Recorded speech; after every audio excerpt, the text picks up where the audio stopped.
Hi, everyone. Welcome to Freebird Spirit YouTube channel. Thank you for coming and hanging out with Chrys and I today and Mada. Uh, it is love is oh love love is the wisdom behind awakening and discussion 20. So this is a little bit of a celebration, right? Um, and here we are. I'm just so blessed by the conversations that have started out of these conversations, the conversations that have started, the comments that have come through, opening up questions, taking a look at taking self-inventory, stories of that, and finding deeper understanding. And I love it, like, even if it's not like, I'm not sure about what you're saying there, but it did spark me to take a deeper look into myself and want to make changes. So I love that. Yeah. Yeah. It's like free therapy. Yeah. Like free therapy. So one thing that I noticed after the last conversation and the comments was a lot of that connection and camaraderie in that childhood trauma stuff. I think a lot of us have experienced these traumatic childhoods that tend to try to dictate the rest of our lives, giving us a lot of opportunities to really kind of overcome and understand, and how do you continue to move in that energy of love and use this as an opportunity for an expansion of our consciousness, rather than letting that childhood trauma hold us on the ground and tell us to say uncle. 27 years of therapy later. Yeah. Right? Yeah. No, when it's still active in your soul, when it's still active and it's not your soul. Yeah, I'm getting ready to try and communicate with students about the difference between ego and soul. Mm-hmm. I still don't know how I'm going to do it. Because, so I'm not going to talk to them about, they'll put it in the religion package. I sort of like, anyway, but when you're in it, and I think one of the hallmarks of being young is to say things like, well, my mom, well, my mother, blame. We play the blame game.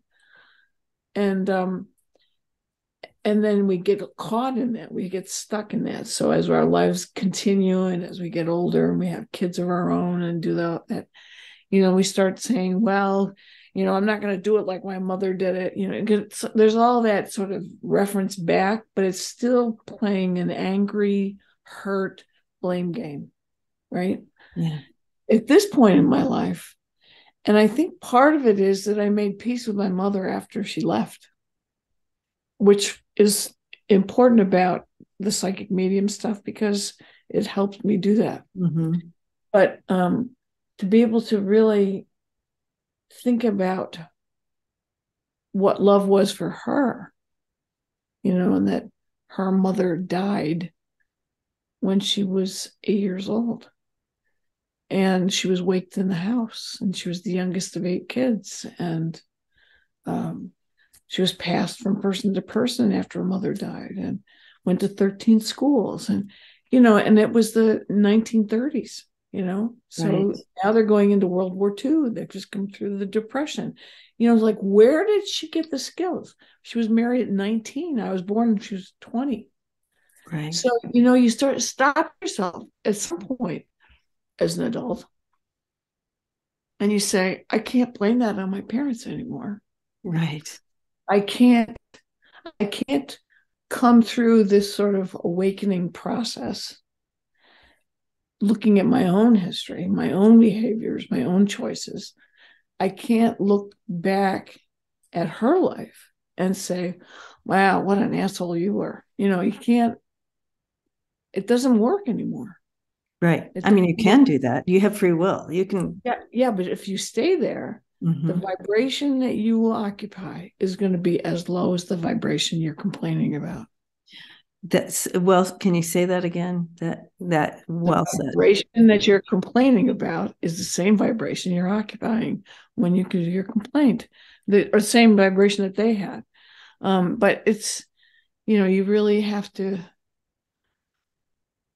I mean, we called this low as the wisdom behind awakening, but when the wisdom comes, it comes in the ways you don't expect it. I remember my oldest heart daughter was behaving rather badly at the moment, and she was very smart, and she was bigger than me, and she was in her late teens, I think, late high school somewhere. Anyway, she played me. She played me good. She played me really, really well, and I got hooked. And I went in and I was shaking from head to toe, and I almost felt that same level of violence I imagine my mother felt, the frustration when I saw her saw this child looking at herself in the mirror behind me and smiling. I was like, oh my God, she got me. She totally got me. I went into my room, I sat down on the bed, and I shook from head to toe. And I thought, wow, wow, okay, okay. I called my mother. She was still alive. I said, okay, I get it. I get it. I understand how you can get to a place like that. I can see that. I was defending the other daughter because that's what the fight was. It was the other daughter was being picked on. So it had sort of a justice feature to Right. it. Right. That justice will get you every time. Every time. So, yeah, but it's, I think that was the work. The work was to get myself to heal from that. First, I had to heal. Then I had to get to a place where I started to make peace with it. And it was hard. And then years later, I had to have some experiences that helped me wake up. But mostly, I think it was doing the work on my own issues and trying to stay centered in that, but also to love my family at the same time, even though they might be saying things or doing things. It's just sort of like just stay separate from it as best you can. And then there was a turn, and the turn really happened probably right around the time she died in 2015,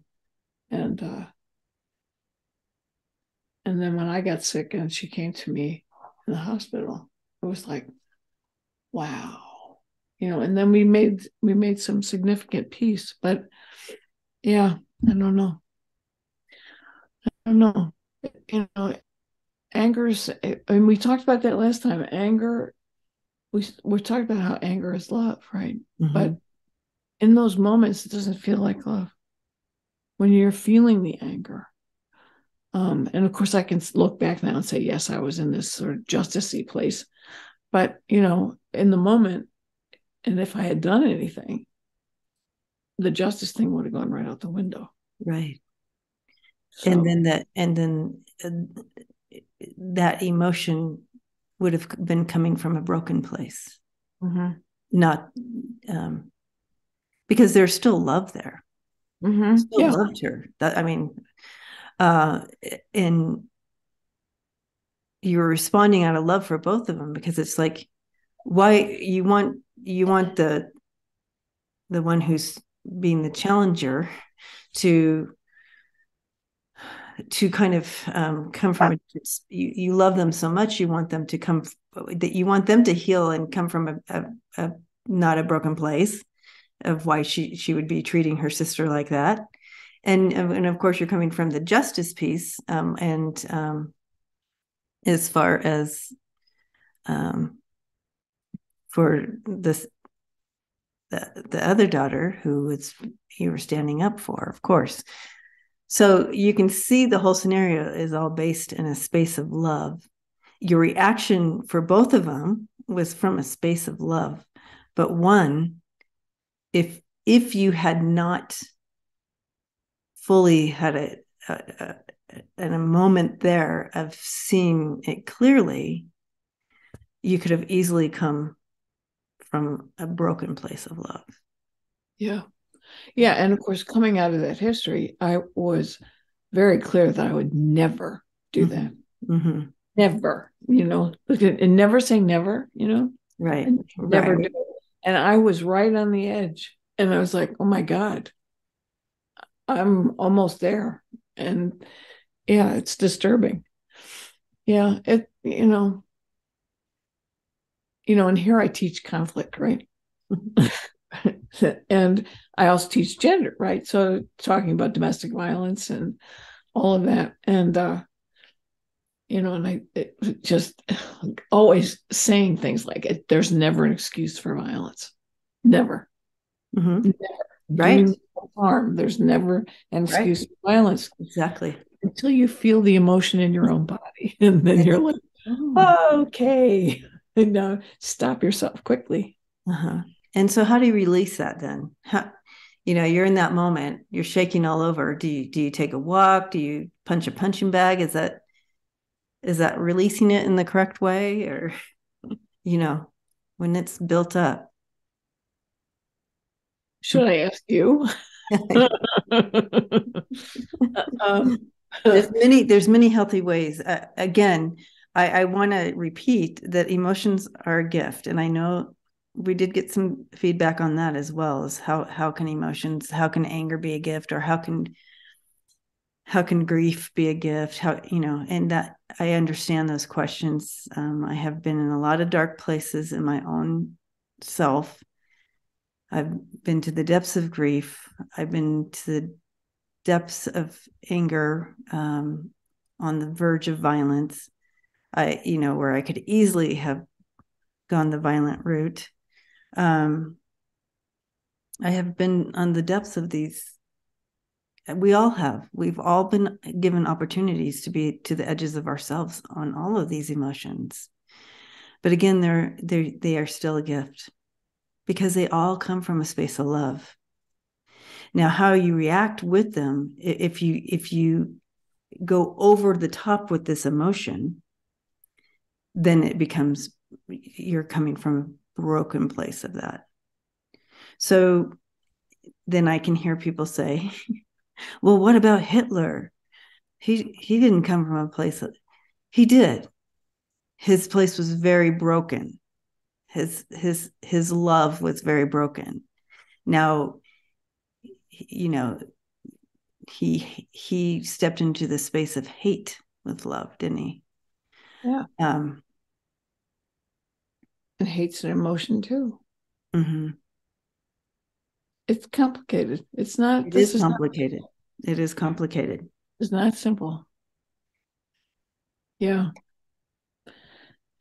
Yeah, and and in my life, there's the combination of what happened personally, but there's also what I do for work, and what I teach, and trying to work with young people mostly, not always, but mostly, about how to resolve things that are difficult and how to get your needs met, how to ask for love when you need it, and not be afraid to ask, not be afraid to express it. And I think I said it last time, Mary Helen Washington used to say in one of her poems, I think it was, we have to finger our scars. You have to put your hands on your scars and just say, yeah, I'm going to love you now, and it's going to all be okay, and we're going to figure this out. And then pretty soon those scars start to disappear. Yeah. Because there's no longer energy being placed. Or you put a tattoo on it. Or just cover it with a tattoo. Yes. There's that. Yeah. In my adult life, somebody took a swing at me one time. And that was enough to it broke me. I was in one place 1 minute, and the next minute I was in a whole other place.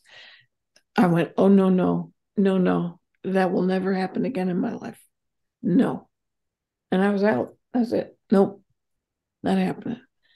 But getting to a place where you do that because I am not going to go to that level again.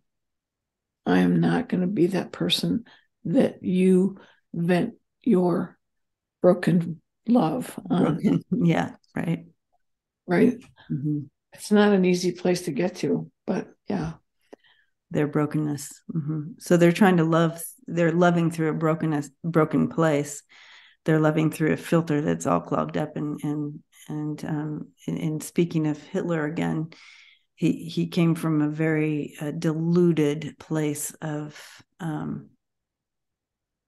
what he thought was truly right. So, adding that into that piece. Isn't it interesting that whenever we go to the darkness of humans, Hitler's at the top of the list always. Well, he came from a very dark. I mean, the ability to murder over 6 million people. I mean, that is just. It's not comprehensible. I can't even comprehend that. But I can say that he truly believed he was doing. Yeah. Truly believed in what he was doing. But he wasn't alone. He was not alone. And that's the scary part, because there's more people like that. Well, he got his ideas for concentration camps from how we treated Native Americans by putting them in reservations. Correct. There you go. Okay. Millions of people of African descent died in the Middle Passage coming across to the U.S. as slaves. There you go. You can take a look at the history of Greece and Roman empires, and you can see huge numbers of genocide. And they're still finding those. And look at what's going on in Ukraine and Russia right now. Exactly. They're still finding mass graves.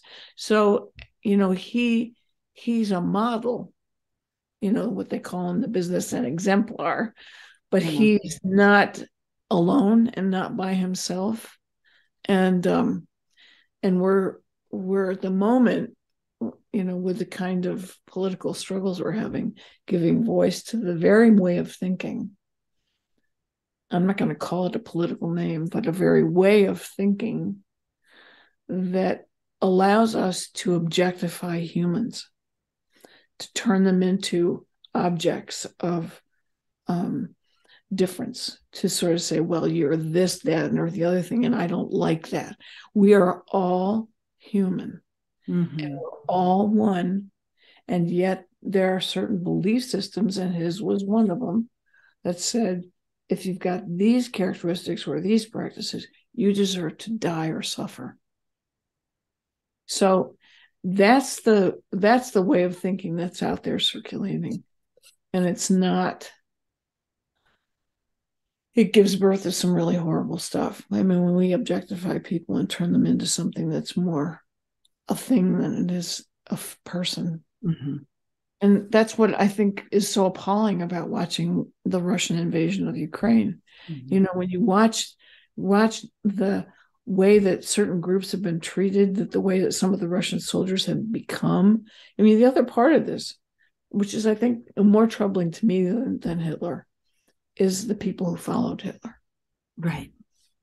That's what's more bothersome to me about what's going on now, is that people are actually following those ways of thinking. That it should be a felony to teach Black history. What? And I saw a sign today that said, Black history is American history. Hello. I'm going to leave out the parts that, you think you have some white guilt about. It's like, this isn't about you. It's not about you. It's also not about your kids. It's called American history. It's called learning your lessons about who people are, what we've done, and the very topic we're having right now, which is, why did we allow this to happen? Mm-hmm. Why did we do this? Is she coming in? Yeah, she's coming in. So I just I I feel saw like you. I saw your head shift. mm-hmm. Yeah.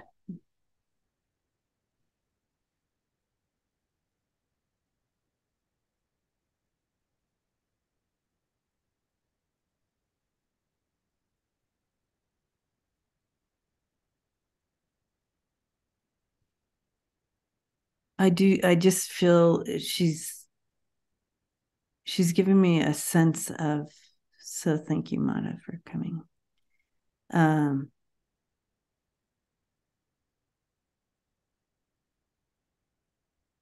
When you see this movement, it's almost like a snowball, right? Snowball effect. As the snowball comes down, it's inevitable. It's coming down the hill. So what do you do? How do you guard yourself from this big snowball coming down the hill? You're not going to, if you go after it, if you try to, whether you're going to verbally attack this snowball or you're going to attack the snowball physically and take it down and create this, war type thing, who that's not going to be a win. Not when a snowball is going. You can't get out. You need to. So what are you going to do? What are you going to do in order to, you see the snow, the snowball's coming. You're going to protect, you're going to move out of the way, regroup, and go, okay, the snowball is on the way. How can we bring awareness to the snowball? Oh. How do we bring awareness to this? The snowball is, here's the awareness to the snowball, but let's bring awareness to what's up on the hill. So it's like wanting to redirect all our energies instead of being focused on the snowball that we have it's already on the go. I feel like she's showing us an opportunity to look at put the energy in something different that's up on the hill, not that's already down the hill. I've had this issue about the State of the Union since it happened, which is that the media has been full of Marjorie Taylor Greene's behavior without any consciousness that they're actually giving it weight and power. They're turning it into the snowball. Mm-hmm.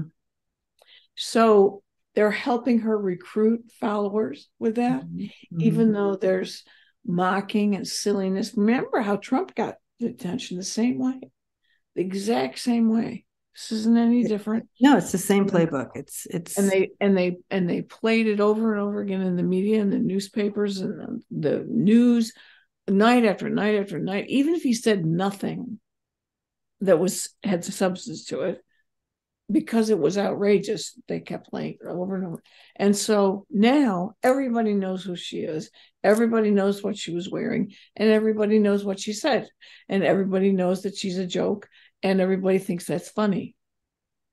So, thinking about our earlier conversation, we are so socialized to be drawn to the people who make fun, who laugh at, who say funny things about them. They're self-effacing, they mock themselves or they mock other people. We're not really honoring anything that's grounded in humanity and spirituality. Yeah, so I love what you just said. We're drawn to this vibration of mocking and making fun of, and it's funny. Look at the comedians and the ones who are the most popular are the ones that either they mock themselves or they mock a certain thing in society, or they mock, and we relate, and so we stay in that vibrational level that's down here. And what Mada is telling us, and what you just said, is if we just shift that that focus and are drawn to something that is more in the base of service to others, and offering the ability to someone else to walk or to run or to, and I'm using that as a metaphor, but you understand the process. If our being was moved by that more than, so you can see the difference in vibration. So that is exactly where she wants us to look, to raise our up, because she keeps showing me up the hill. So it's like to raise our vibration, and that's the importance. Now, I know that everybody, all the family watching today, or whenever you're watching, when you watch something, if you're watching on something on TV and it shows a story of a human doing just a human thing of assisting someone across the street, or helping a dog out, or any of these beautiful human things, and we all react. And for instance, when Kim from Intuitive View had her show, and she did the fundraiser for Turkey and Syria, and she had her hope was to raise $1,000, and they've raised, I don't know, like $8,000. But on that night, and you could see it just, and people just giving, it moved me. Like, I was crying, and I know others were the same because they were saying it. That's what we need to be attracted to. That when humans behave in the right way like that, in service to others, that's what should move us. That's the direction our eyes should be going, not to the Marjorie Taylor Greene and that energy. We want to put our energy and that desire towards this, to desire to see humans react right. So when you do see these beautiful things like play out, when they have little stories of kindness, people paying kindness to people, it moves us. We love that. Paying it forward, or just being kind to someone. Why should I start crying when I see somebody being kind to someone? That should be the norm. But it's like, oh my God, it's so cool to see someone doing, you know what I mean? Like, because this other energy takes over. It has been the majority, but it's not any longer, guys. We need to all shift together over to this and look up the mountaintop. Yeah, but you're what we're talking about is a minority view. Because you turn on social media, you turn on TV, you turn on whatever you look at, it's full of violence and full of people doing nasty things to each other. And right, that's why we cry when that's why we cry. That's why we cry when we see someone do something good, finally. And of course, I find myself always saying, whatever happened to us? And of course, what we just said was, it's always been here. It's more accentuated now because it's available to everybody. I mean, it was one thing from when I was a kid, right, just sit on the floor in front of a little TV set that was black and white. That was black and white, watching people get sprayed with hoses in the South. But it was for the civil rights movement, and there's a whole other thing that everything you turn on, whether it's your phone or your television or your iPad or your computer, whatever it happens to be, you're going to get bombarded with these images. And so we're constantly I don't think it's an accident. I don't either.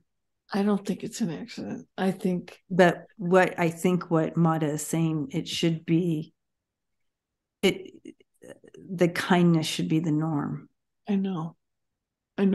We look for the kindness, and I saw a couple of commercials yesterday for big blockbuster movies like Marvel, that, those kind of shoot 'em up stuff. But there's always the person in there, like Chris Pratt or somebody like that, who's gentle and sweet and funny, and he's cute, and he's always like, well, what are you doing that for? And it's like, but all around him there's like giant explosions and people killing each other, and then he's in the middle. He's always so nice.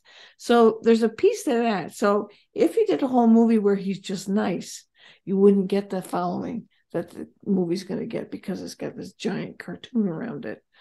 But I've been saying this for 100 years. I just don't get it. And I told you, I've said this before, why journalism does the if it bleeds, it leads stuff is beyond me. There's so much going on everywhere, from the story you just told about Kim trying to raise money to what I'm watching just in my community here. There's so much good stuff happening that no one hears about. See, that's the thing. I think the goodness does outweigh the badness, or the negative, but we just don't. We're only being shown the small portion of negative, and it feels like it's the big. But I think the psychic medium community, by and large, is really fostering a kindness ethic, and when you start to put them all together, you sort of look at this whole array of people doing this work. Mm-hmm. They're all doing similar things, and the questions are not unlike each other. Am I going to get a new job? Am I going to find somebody to love me? Am I going to, there's all of that. And there's people willing to sort of say, well, let me take a look. Let me see if I can give you some comfort. Mm-hmm. Am I going to get a new house? Well, let me take a look. It's that kind of constant stuff. It's never, oh yeah, your life sucks. It's never that. It's always this really sweet and kind and generous approach to giving people comfort. And there's literally hundreds now of sites. So I think, there are spaces where that's happening, and hopefully it just keeps growing. But, until we can get the guns out of the kids' hands, I don't think we're there yet. Until the kids are okay. Yeah. Yeah. Also, I'm Mada is saying here, until we stop hoping and looking outward for a superhero and realize that the superhero is actually inside of you and yourselves, it will continue to be a challenge, because we're continually trying to find this outer superhero, looking out and looking out. So the balance of what you describe as, the cartoon out here going on with the one little person in here who's a real sweet person, or sweet. Look to the inside until we learn that we are the superhero, and not wait for someone else to be that superhero. That challenges can continue to be a challenge, that to help the shift go through that's happening, we need to look to the inside and know that and not wait for the superheroes out here. We are the superhero. You are a superhero. You want someone to save you when you're a child. You're waiting for someone needs to save me out of this situation. Santa came and went, and I'm still in this situation. Who's going to save me now? I have to wait a whole nother year and wait for Santa to come again. True story. I knew that was the case. What I mean. It's like that was done very well. The whole scenario of that. That's why we have the dip in depression right after Christmas, because you have this hope that this season, or if you're a child, the Santa Claus is going to make everything okay for, and it maybe it is for one moment, but the next day comes and that superhero didn't save you, right? And so we continue to look for that superhero. We're older now. Now we're 40, now we're 50. We're still looking for that superhero to save us from the situation that we're in. Well, you are that superhero. You're the one that will save you from this. And that is stepping into that consciousness of love, not broken love, but love. How do you grow trust through that experience? It seems as though once you get through that childhood, once you get to the other side of that, everything about your connection to other people is about learning to trust them with your love, being trusted, having your love trusted. And yeah, so much of what love is about trust. Trust that someone's not going to hurt me. Trust that someone's going to be kind to me. Trust that someone's going to listen. And then we start to talk about what it means to reach out to other people. How do you reach out to other people when you just face that horrible day after Christmas? How do you do that? Because you're in your own pain, you're in your own stuff. How do you get that connection? How do you reach out to become better than that for you? And how do you trust other people with your heart?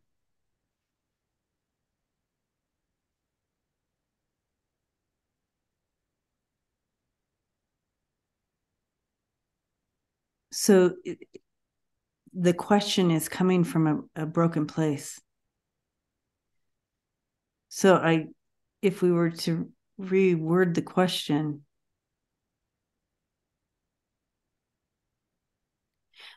because the question is coming from, how do I trust that this trust and give my heart to someone, trust that they're not going to hurt me?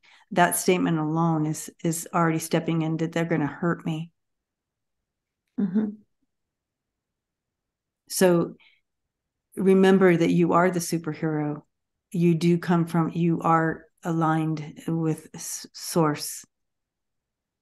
And that if you come into it and talk about, I'm going to reach out in service of my friends or in service of this person, my expectations aren't that they are going to save me from anything. My expectations aren't that I need to lay my trust in their hands, because that expectation will always fall in the human experience. But if I step into this friendship, relationship, whatever this connection is, in honoring that I'm stepping in, how can I be in service to this person the day after Christmas, or wherever it is, and extending a branch of love of however I want to be in service to this person. If I bring them that I just come and sit and have tea and it's just a safe place to be, whatever that is, it doesn't matter. My expectation is not something that I'm receiving back. It's my only expectation is what I can serve out. We all feel like we are in need of something. Well, what about me? Like, I want you to love me too. Why do you keep giving my brother a hug and not me? Like, I want to be loved too. So in every relationship you step into, there's something that you think, well, I need, and you start keeping tabs, and it's like, it's not about the tab. It's not keeping a tab. And it's like, but I need to be loved too. You are loved. You are love. You're full love. It's not something that you need from that person. But this narrative, this thing that we've told ourselves, that we need this from this person or I'm empty. Did you hear that? Yeah. We are not empty. We are not empty. We are so full and so embraced in spirit and love and source. That narrative that you need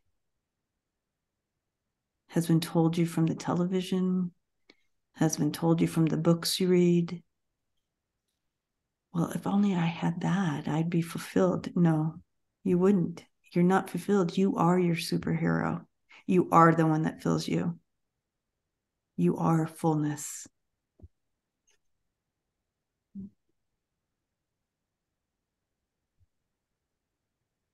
When you're in the depths of despair, how do you call that on?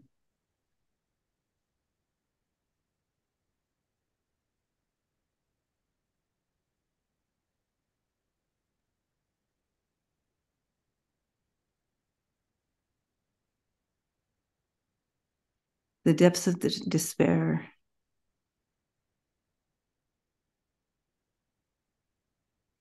brings you to the most loneliest space where you feel that you are completely on an island by yourself.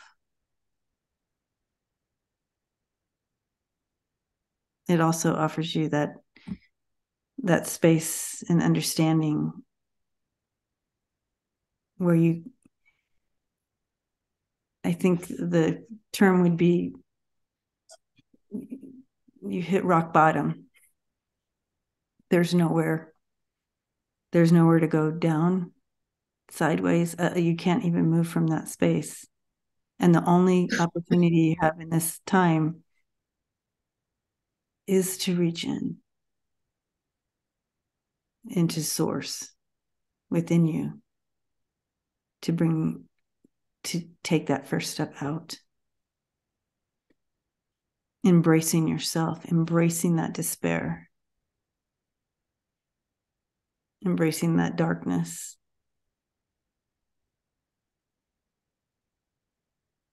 And taking back the wheel.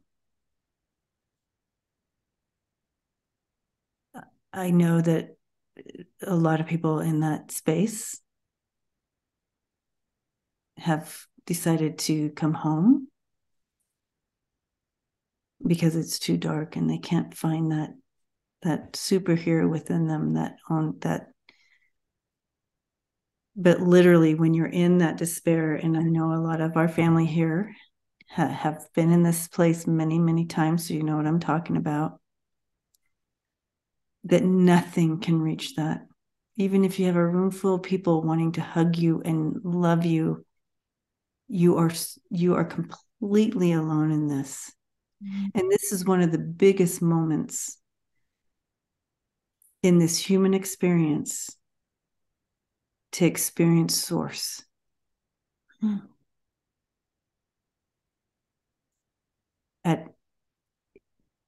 At the strongest level.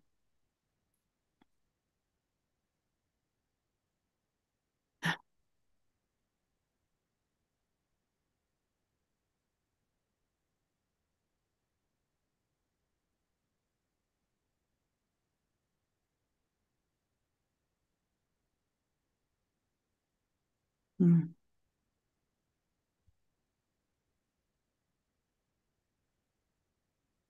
Wow, that's now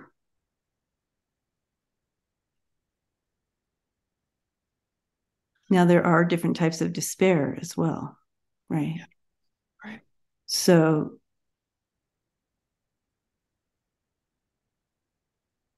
there's different ways you can take the despair.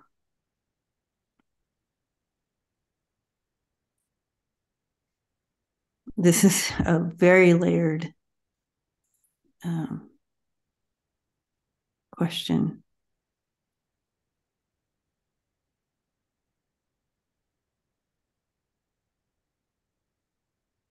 But again, what I keep hearing pretty loud and clear, it's the closest to source you are when you're on this side, when you're in this human experiences, when you're in that depth of despair. Yeah, and with this conversation being about the wisdom behind awakening. The wisdom might be that you're not alone and that you are connected to source, but in that moment, you don't feel that. No, you do not. You don't feel that. You feel really, really alone. I don't even know if there are any words for what that feels like. Yeah, I don't think there is appropriate words. But it's really it's you've talked about being in the in-between. I think it is the in-between. That when you're there, you're not here. You're not in the third dimension.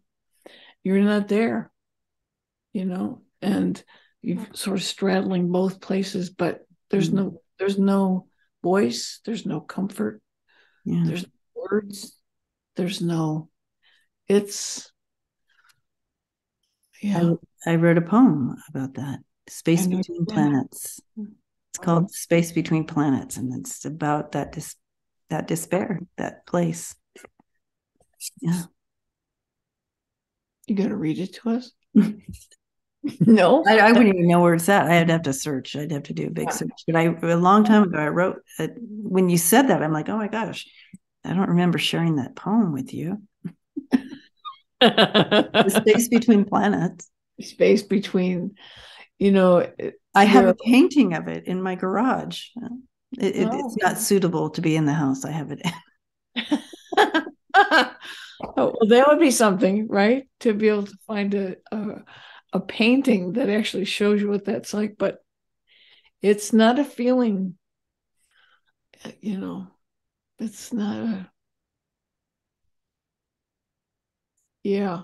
I'm imagining not only is it you and I that know what this feels like, but I imagine there are a lot of people out there that knows what that feels like. But there's no comfort in that place. So to listen to Mada and say,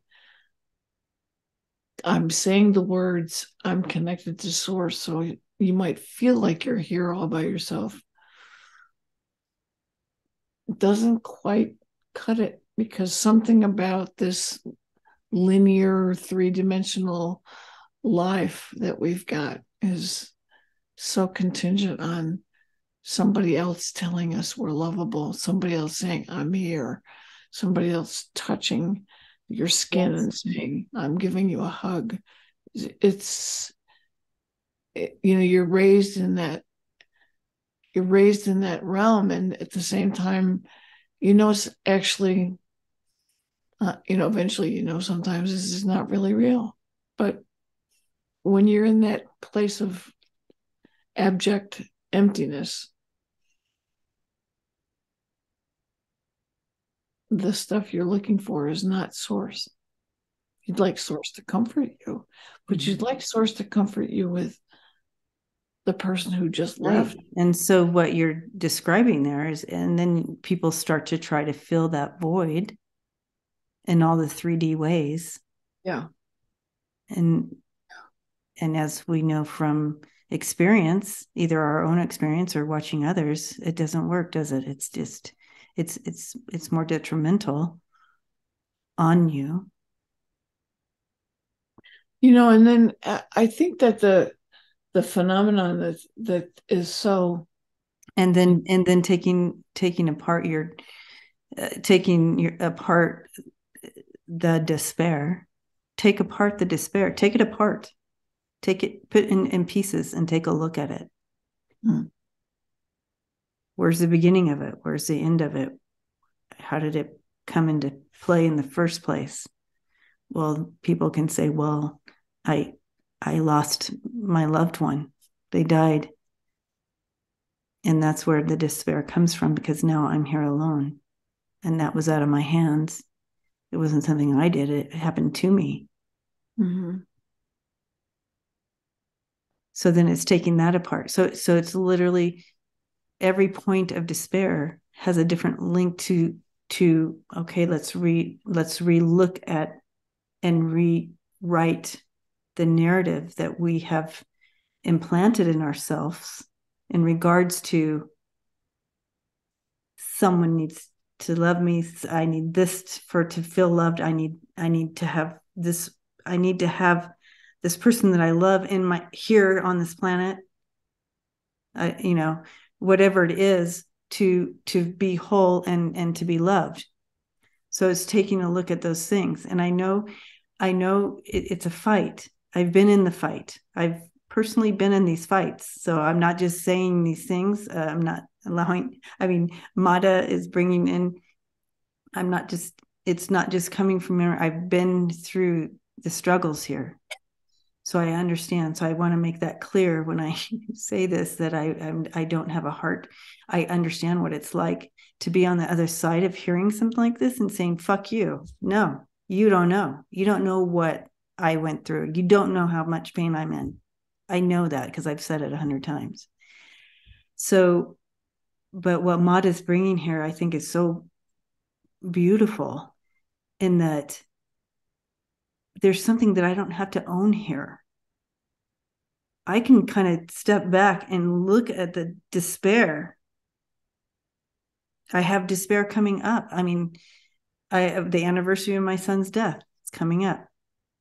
I can take a look and break it down and understand the pieces of grief here that has brought me to the despair place, and understand it at a whole different cellular level of understanding. If I know if I'm coming from a place of broken love or source love,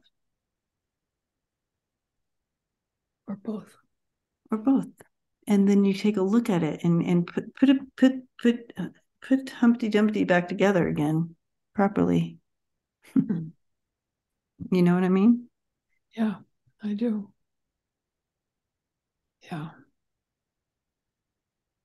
Yeah, I think that what we're really talking about, we're both talking from our own experiences, and we're also talking from a place that understands, right? But when you're in it, that I guess I wish we had the magic formula to help people who are watching, who are going through it right now. If you are in it, if you are in that despair place where you are not in a place to embrace this, we want you to know that we are embracing you. It's okay.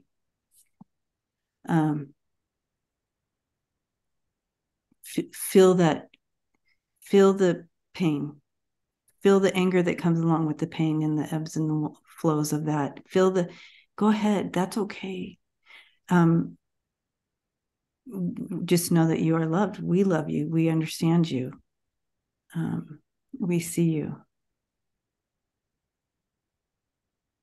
The only thing we ask is that you find appropriate, safe ways to express, whether it's writing things down, whether it's talking to people over and over again. If you have to say it over and over again, say it over and over again.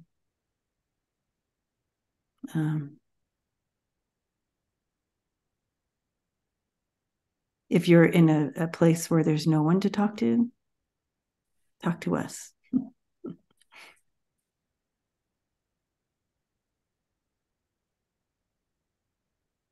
Sometimes there isn't anybody to talk to. Right. Sometimes you talk to yourself. There you go. And sometimes you trust. There's that trust word again. Trust that if you start saying something to your guides. Yes. Here's the other piece that I think is really important about this, which is that, and I keep hearing, seeing the poem you wrote about the butterflies and whiskey. I keep seeing that. The piece that's important here is the part about signs. You have to know that when you're in that space, you have to trust that the signs are going to appear. Mm-hmm. There's And always that lifeline, right? Open to the signs, because Mm-hmm. as you ask, things will come. And if you're not watching, you'll miss them. The lifeline is always there. Yeah. Mm-hmm. Yep. Yep. Beautiful.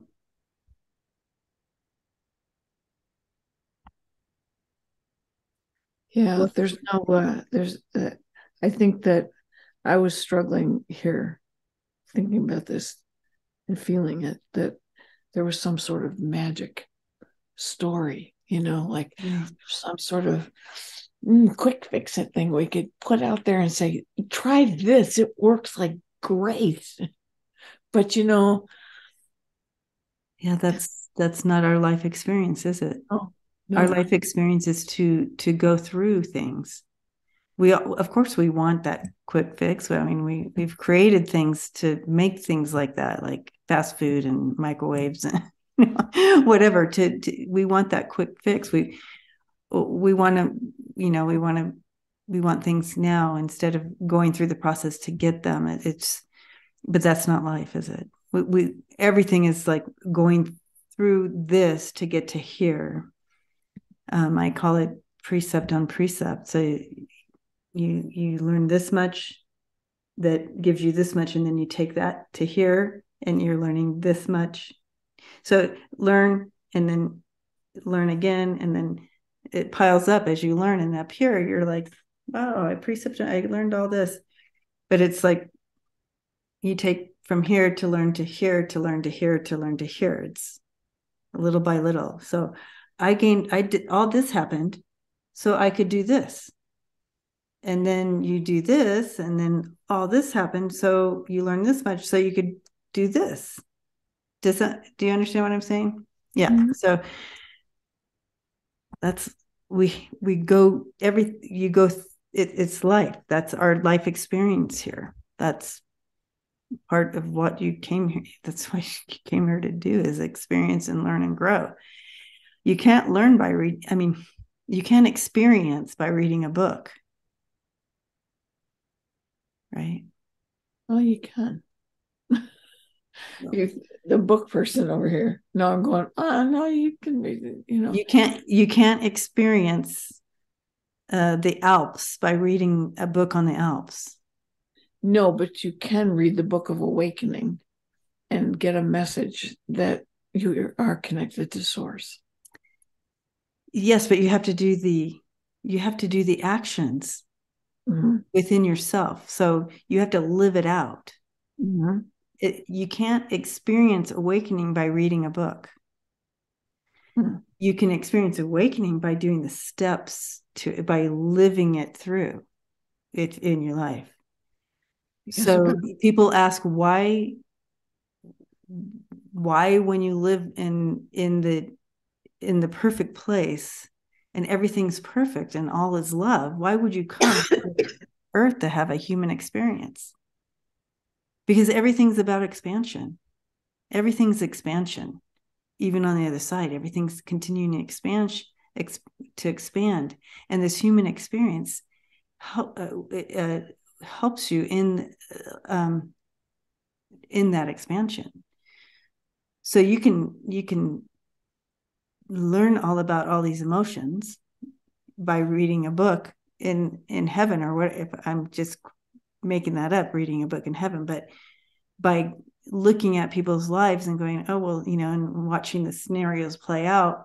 But until you live it in this experience, there, that expansion's not there for you, right? You only get so much by reading the book. That's the connection I'm trying to make. So again, you can't, until you experience earth and human experience, you don't get that learning and that true Oh, expansion. you're talking about the difference between using a book to replace human experience. No, I'm not talking about No, I'm just, in general, it's a metaphor. that. Right. Yeah. Yeah. The other thing to, when you're in that place, that really dark place, that really depths of despair kind of place, another way to see, another sign to see is to watch other people, to look at other people, to see them, to hear them. It's really about being connected in a way that isn't about you, but it's like, you're in the depths of despair and you look out the window and you see, a mom walking her kids to school, you sit and you watch them, and you can look at them and you can watch them interact and see them and hear them. And it pulls you out of that, oh, woe is me kind of place into, I mean, you can go there, but, it's, we forget that the work really requires that we see and hear, that we use our senses to reach out. So to be in service is to see, hear, but it's to get out of yourself. Yeah. And just by watching that take place outside your window and experience that energy, you're stepping out and connecting. I love that. Being in service of others. That's why we're here. Anyways, Chrys, another amazing, this time flies. Like I feel like we could go so many different directions right now with this. But I did want to go in deeper here, like we did within these subjects that we talked about, because of the responses and the comments. So please continue your comments and be a part of this discussion, because it did kind of direct this whole conversation today to go deeper here, so that we all feel heard and seen within the conversations. Yeah, and it's it goes right back to the very beginning of when we started doing these, about hearing each other's stories. You and I just told stories without telling the stories. We talked about, we referred to the stories, but we didn't really tell the stories.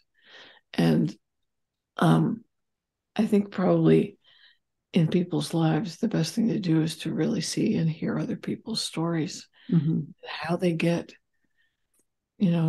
through, and not to assume, that we can look at you doing readings on YouTube and say, oh, she lives a charmed life, Right. as if you haven't lived a life, and Right. It's very easy to sort of say, so what is your story? I'm really interested. I'd like to hear. Maybe I'll learn something from it. It's one of the reasons I like that Between Two Kingdoms book and what she's been doing with her YouTube site. Suleika Jawad's got not a YouTube site. She's got a blog called The Isolation Journals. And people who are going through the kind of stuff we've talked about are writing in and saying how they got through. Yeah. So but it doesn't have the spiritual connection, although you could easily put it there. But it definitely, it's definitely there. And one thing I've said for many years is, and on my website and quoted everywhere, is your story is important and worth taking the time to translate and look at, and hear, and so So it's always interesting to try to pause the conversation, because it is, I could go on and on. Yeah, because if we were sitting at the dining room table with, we would be like chatting our asses off. We would be going on and on, but to be respectful of everybody's time, we love you. Thank you for hanging out with us today in this conversation, and looking forward to hearing from you in the chat. And can I see your sweatshirt again? Yes. Love is the wisdom behind awakening. Thank you, Chrys. Soon to be on sale. Soon to be on sale. We are figuring that out. Yeah. Anyways, giving just connect in and giving everybody a big group hug whenever you're watching this. And we will see you all next time. Blessings to you.